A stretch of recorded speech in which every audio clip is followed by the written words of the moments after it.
Good afternoon. I'm still reporting on the economy.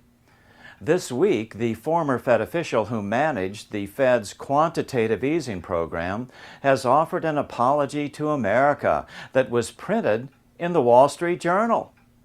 Andrew Hazar, a senior fellow at Rutgers Business School, managed the Fed's purchase of $1.25 trillion worth of toxic mortgages between 2009 and 2010.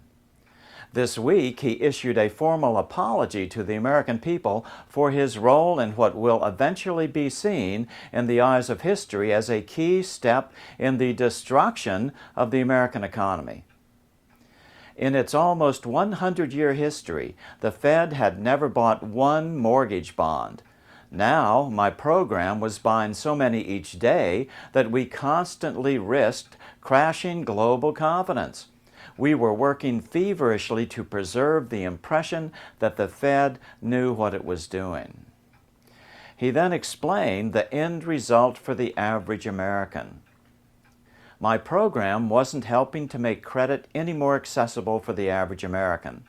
The banks were only issuing fewer and fewer loans.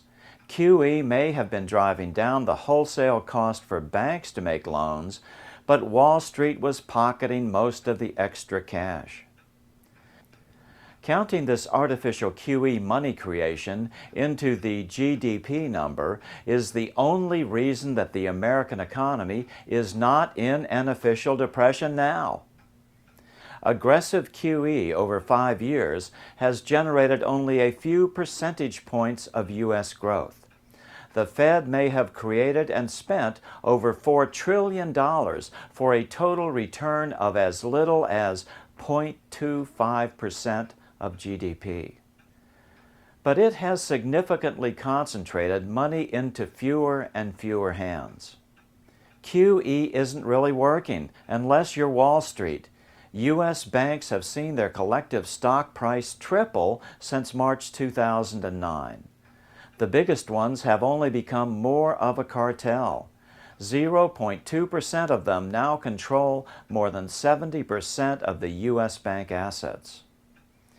But when you subtract out $4 trillion in artificial stimulus from that economy, you have a massive GDP reduction.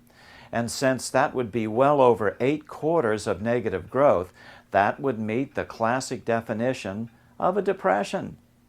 The only thing QE has done for the middle class is pump up the stock market and thereby the retirement accounts, the 401ks.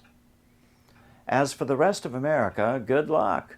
Financial markets have rallied spectacularly, breathing much-needed relief back into the 401ks. But for how long? Again, it's all just economic amphetamines, and eventually the patient will die of not just an overdose, but of a lack of real economic food. Worst of all, living on economic stimulus chokes off real food from the real, innovative, productive economy.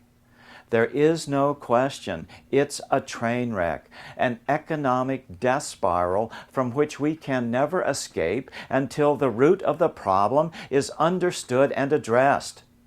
That problem again and again and again is twofold. Number one, letting commercial banks create most of the money as a debt instead of labeling this for what it is, a license to counterfeit. And number two, most importantly, at the root of even that is allowing the government to borrow. When a government borrows, mostly from banks, it cannot help becoming subservient to those banks. It forfeits its sovereignty. This guarantees that no effective legislation can ever emerge that truly fixes this problem. I'm still reporting on the economy. Good day.